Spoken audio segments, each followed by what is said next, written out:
Hello, and welcome to the Wade Borth Podcast. I'm your host, Wade Borth, and in every episode, my goal is to get you to think differently about how money works and ultimately to empower you to take control of your money and your personal financing system.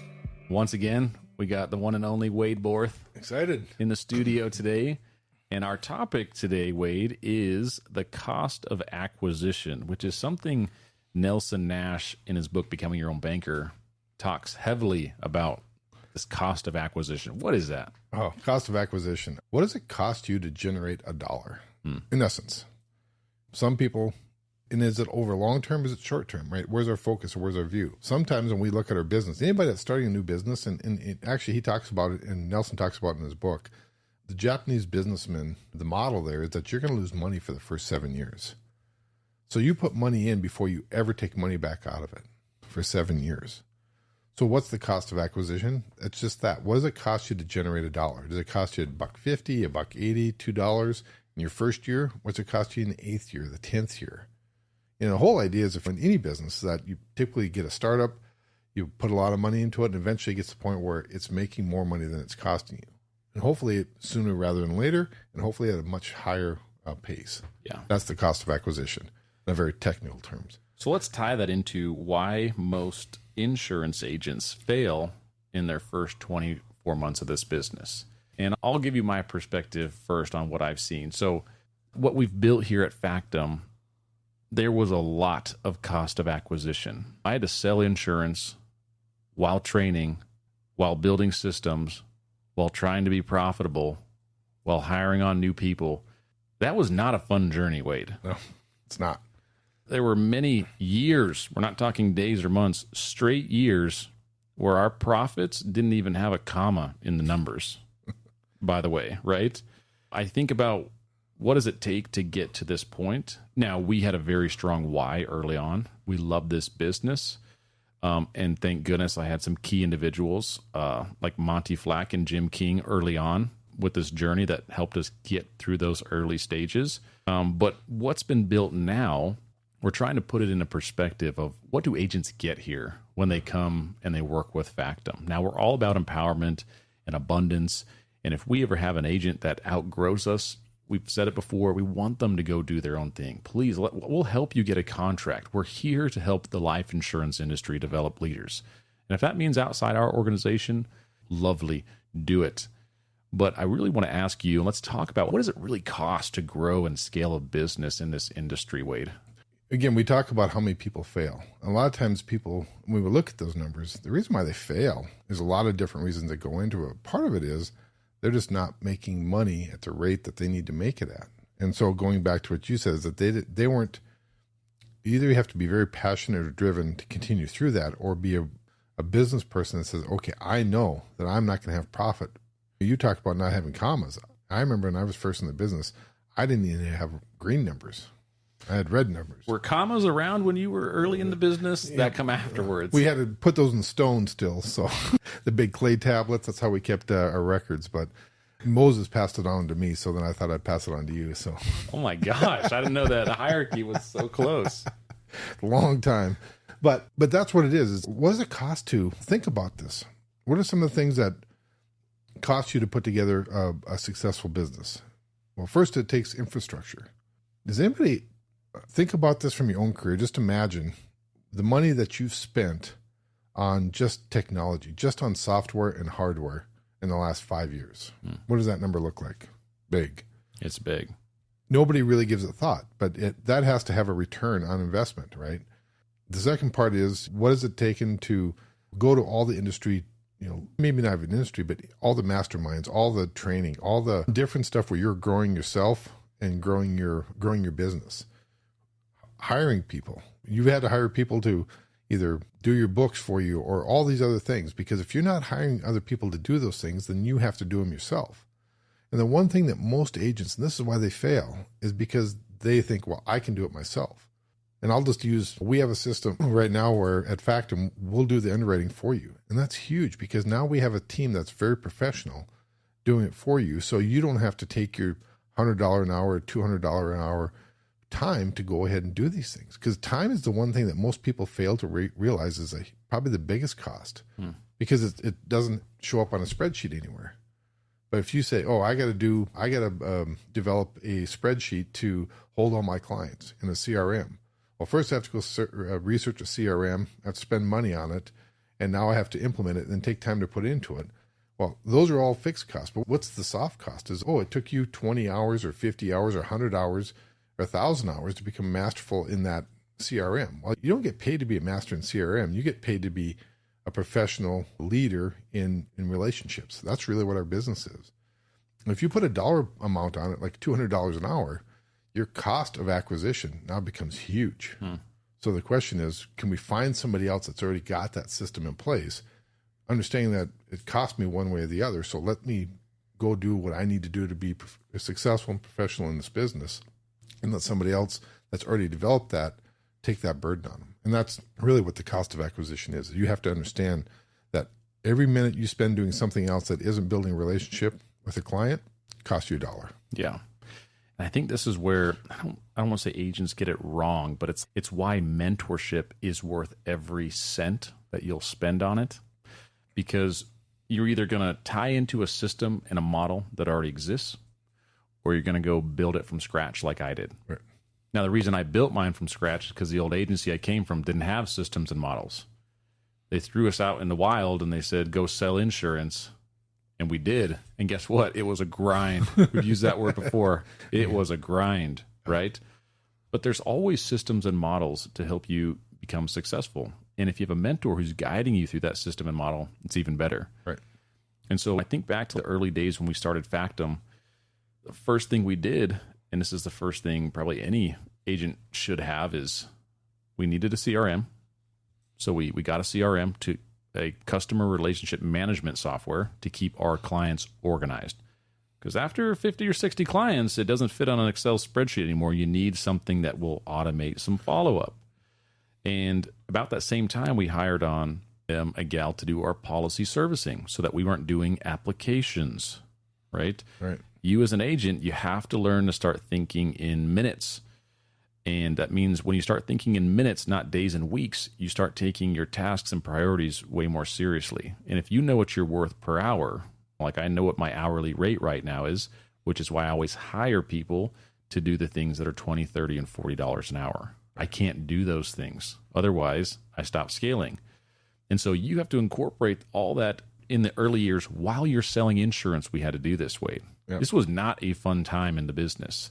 I think of the model of Starbucks. You referenced it earlier, but a Starbucks, from what I understand, is one wonderful franchise. Who doesn't want a Starbucks? They're all, you don't. They don't have in North Dakota, right? No. You guys have something else. We still have to ship our beans in on wagons. So. That's right. And then you have to thaw them out when it's not negative 50 there. But the Starbucks model, if you buy that franchise, they're not supposed to produce a profit for 7 years. So who wants a Starbucks in the first 7 years? Nobody. Who wants a Starbucks after year 7? Everyone. So with what we've built here, we're 5 years into Factum's journey right now. We have some wonderful models and systems to follow. But there was a huge cost of acquisition for those. And I'm not discouraging anyone from going and doing your own thing. What I'm telling you is we showed this to a high-producing agent in our business, Mary Jo Erman. She's a killer in this business for sure. So passionate. We love Mary Jo. One of our good colleagues, Farming Without the Bank. And she sat through one of our masterminds, our agent masterminds, and she saw all the systems and processes we had. And then she saw what we were charging them for new agents. And she literally stood up in that room and was like, just so you all know, because I'm sure you new agents don't comprehend this, this is the deal of a lifetime these guys are giving you. Because it would take you, her words were, hundreds of thousands of dollars to go build this on your own. And once again, not to discourage anyone, but she's been down that path too. Very few of us get to this level because that journey is, it's hard. Yeah. And one of the things we're so passionate about here at Factum is empowering agents to reach their max potential. One of the best ways to do this is for us to spend our time and resources building systems and models to help them be successful. A lot of people say, oh, well, you guys sell whole life and do infinite banking. We do.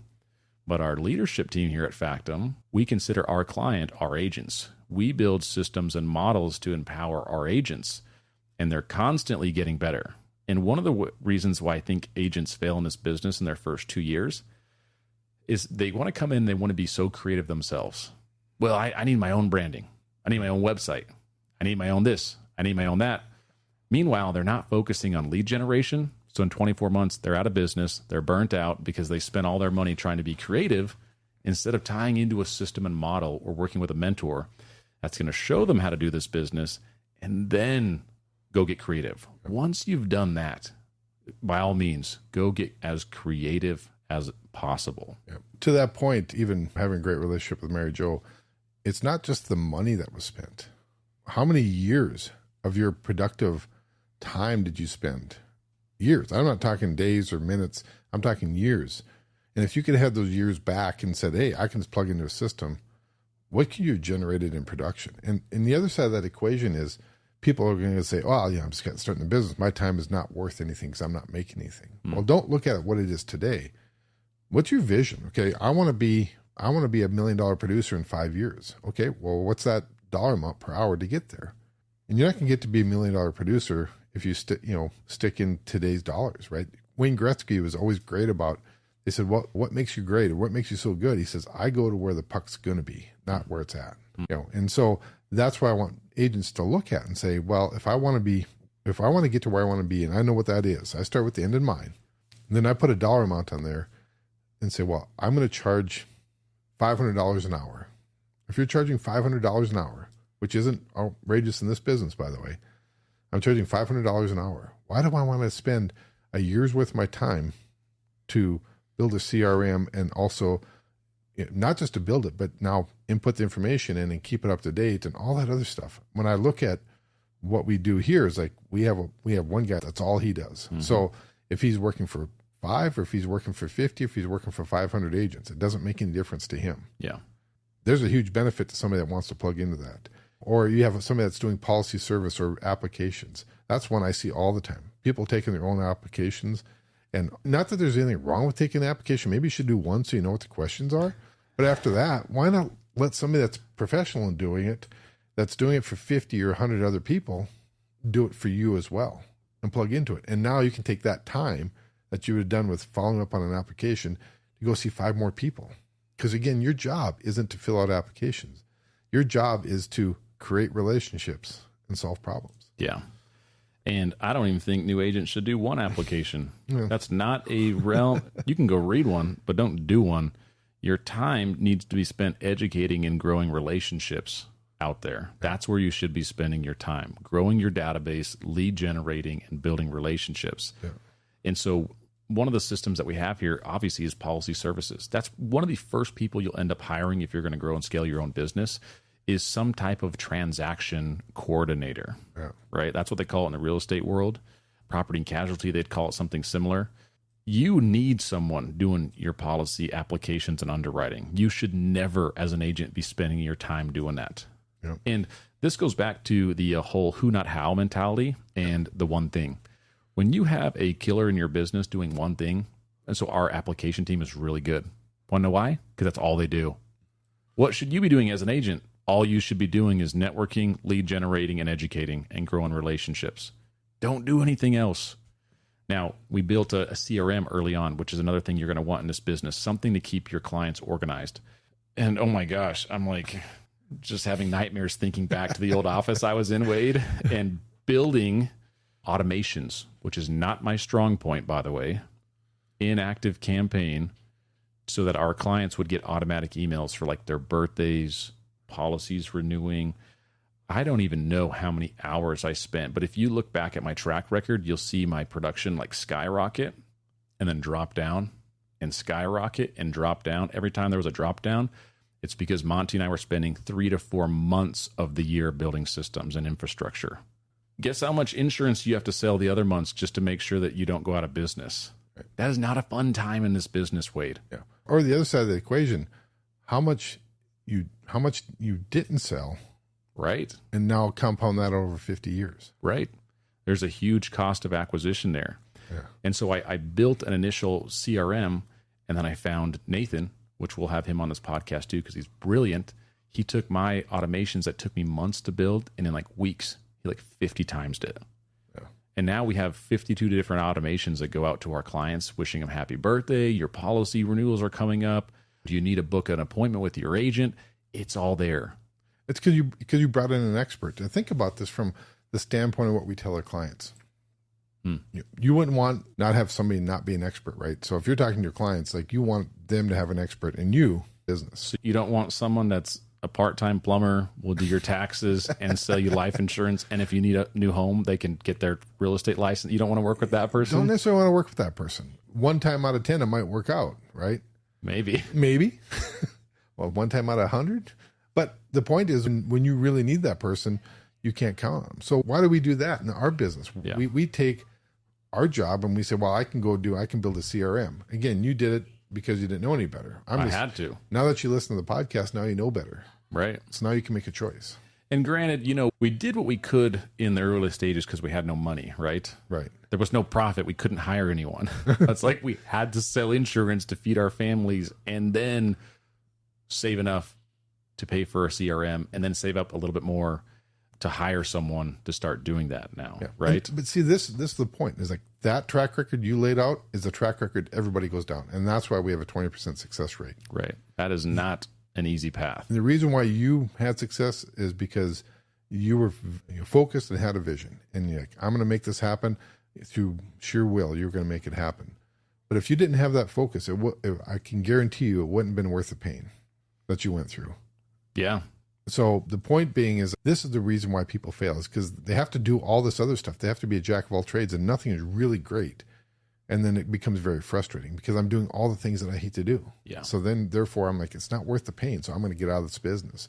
So think about it. If we had a model, just close your eyes and imagine there's a model where I can say, I want to go talk to people. I want to tell them my story. I want to hear about their story. I want to create a relationship with them, but I don't want to have to put them into a system and then track it. And then if we do sell them a policy to say, oh, when's their PUA going to be due and so on and so forth. And, oh, I got to have some educational videos. I wish I could have something where I could just send out on a regular basis. Hey, did you think about this? Or invite them to an event like a deep dive or a foundation class just to refresh their memory of why they're doing what they're doing. Imagine if you had that all in one bundle. Wouldn't that be fun? Someone should build that. Somebody should build that. That's sounding awesome right now, Wade. Think about how many, I'm going to say you spent $1 million in time and money, lost time and dollars you actually spent. You spent over $1 million.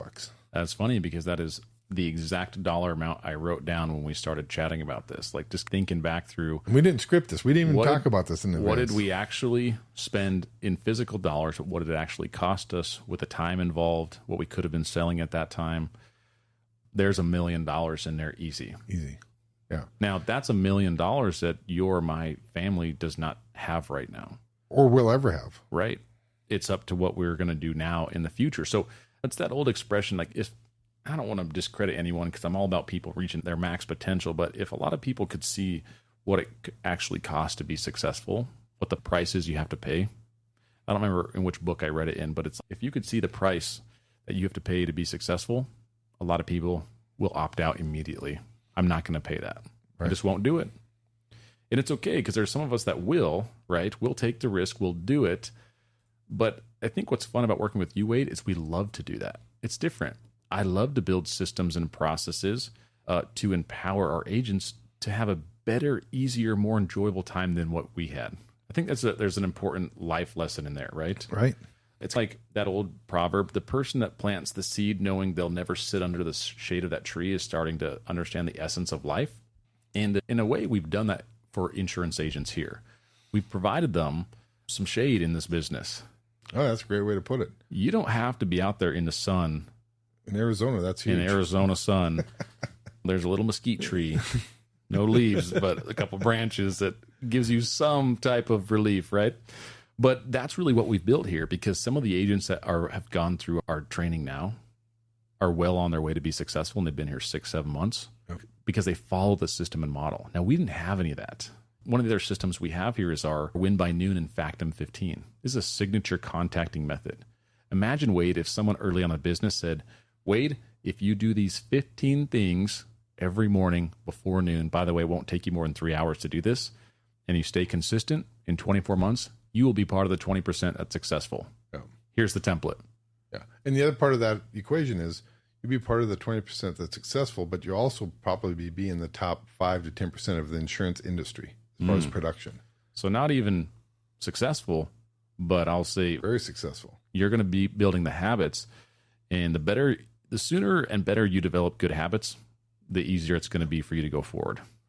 Yeah. And along that same lines, Todd Langford at Truth Concepts, he actually uses a quote from Norm Baker. He says, there's no deals in the insurance business, right? So what do we have to give up to get this, right? That's the other side of the equation. If we understand what the true cost is, we have to give up $1 million in 2 years. I guess I've said this, and you've quoted me many times, right? You can either skin your knees for 2 years or 6 months, right? Which one would you want? And how much would you be willing to pay to be successful in 6 months versus successful in 2 years? Well, no one wants to skin their knees, by the way. Nope, but they don't. That's what it requires. Sometimes I think people get this perception of success like, oh, it's easy and it's pretty and it's glamorous and it's overnight success, right? You're home by 5 every day. And I love Tim Grover. He's the guy that coached Michael Jordan, Kobe Bryant. He wrote some books, Relentless, Winning. And in his books, he talked like winning is ugly. It's dirty. It's a rusty trophy. It's bloody, right? It's skin knees. That's what it is. Yep. And unless you have a model and a system and a mentor, get ready for 2 years of that, which is why most agents, they die after 2 years. They can't do it anymore. Nope. It's understandable. Nope. That's not fun. 2 years of grinding is not fun. Or you do it for 6 months. Guess what? It's the same level of uncomfort, but it's done in 6 months, 7 through 12 of that year. You're actually like, we're doing this. Once that confidence starts to boost, your conviction's a little bit more certain, now you're unstoppable. Yep, 100%.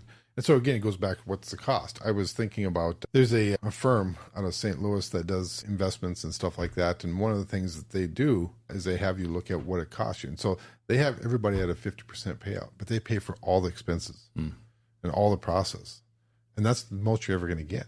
And I was like, wow, why do I want to do it for that? And they go, you cost us. You should really be at a 20 or 30 point contract. I'll go back to what you were saying. In your early days, you're at a 25% contract because that's the value that you brought, probably. Well, you probably took. I was happy to get that. You learned a ton. I had a great mentor. You learned a ton. So people will talk about that. They're like, oh, I was at, and so they're almost angry about it, but you should embrace it. I first started out, man, I was the same boat. I was at a 50-point contract and I split 50-50 with my mentor for years. Yep.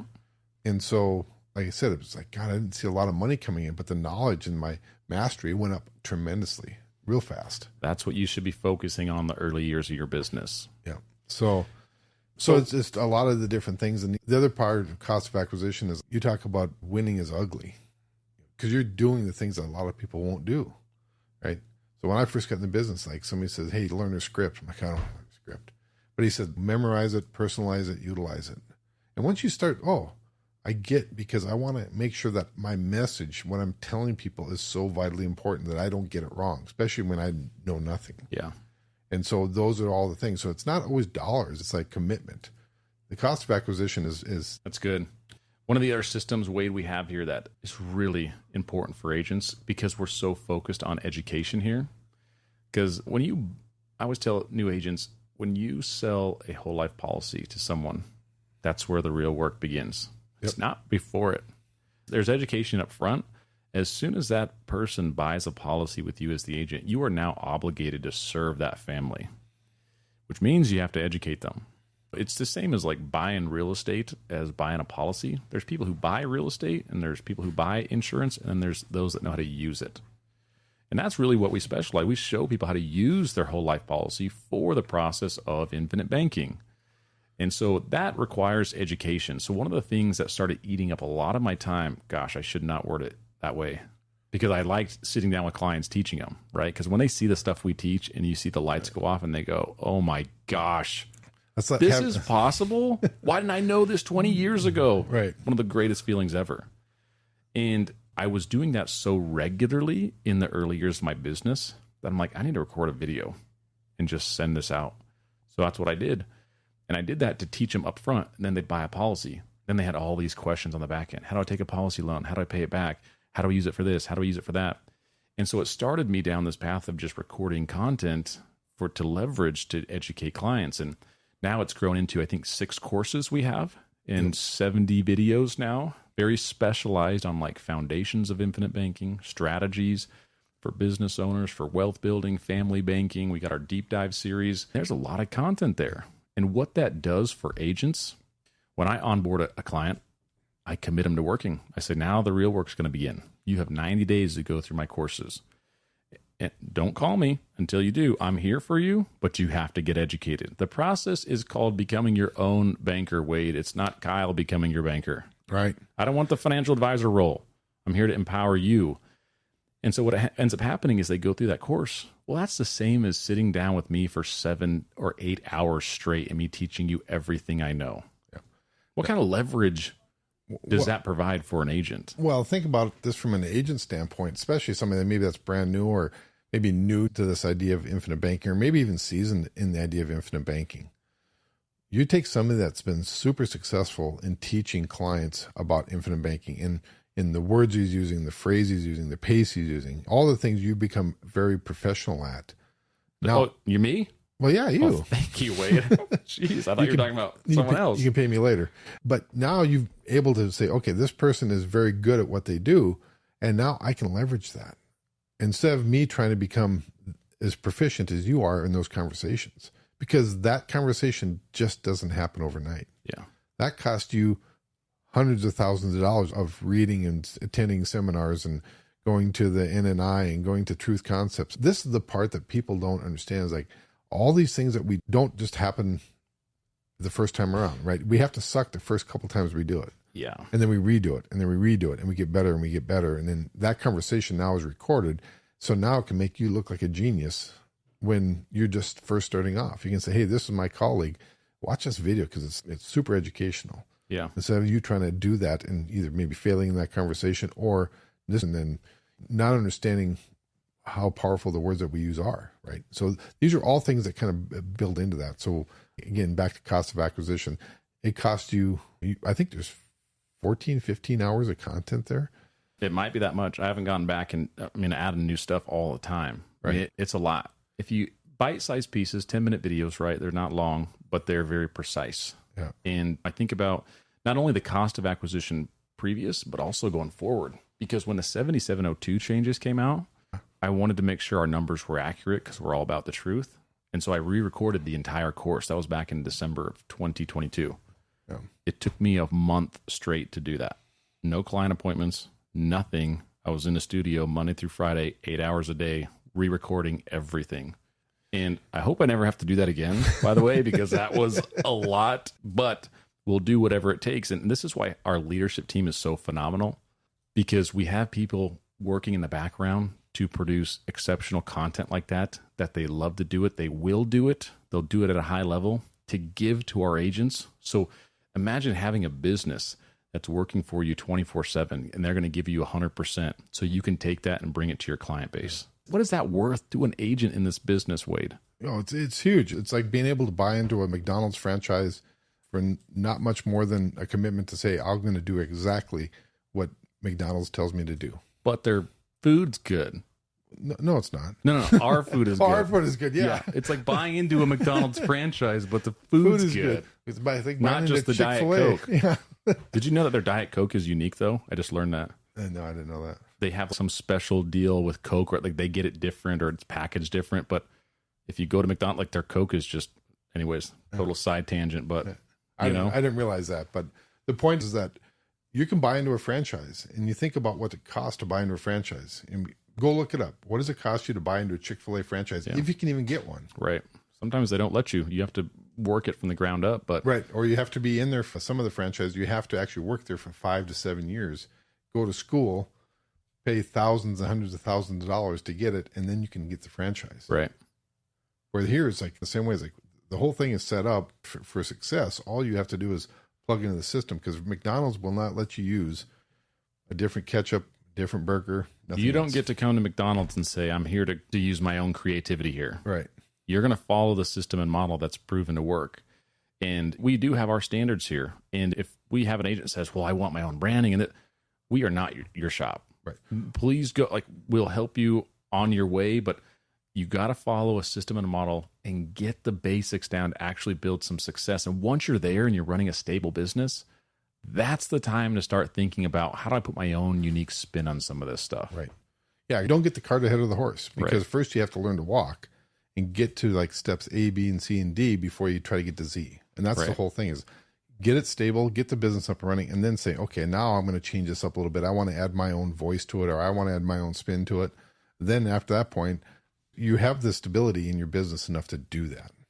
Or you can say, I'm just going to keep running the franchise the way it's designed to be run, because I can see success already has certain footprints, and I'm just going to follow those footprints. Absolutely. And the last system I want to chat about, Wade, before we wrap up, is our cash flow dashboard.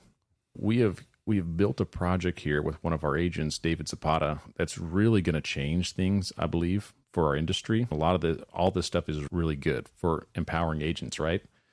But the one thing that really sets, I would say, the high producers apart is just the experience in the business, what to say, when to say it, how to navigate wealth conversations. And what we've developed with this cash flow dashboard is a system that agents can tie into to give their clients the highest level wealth conversation in a systematized manner. That's going to make you sound, because you will be a professional if you just guide someone through this wealth building conversation that should take 3 to 5 years. Yeah.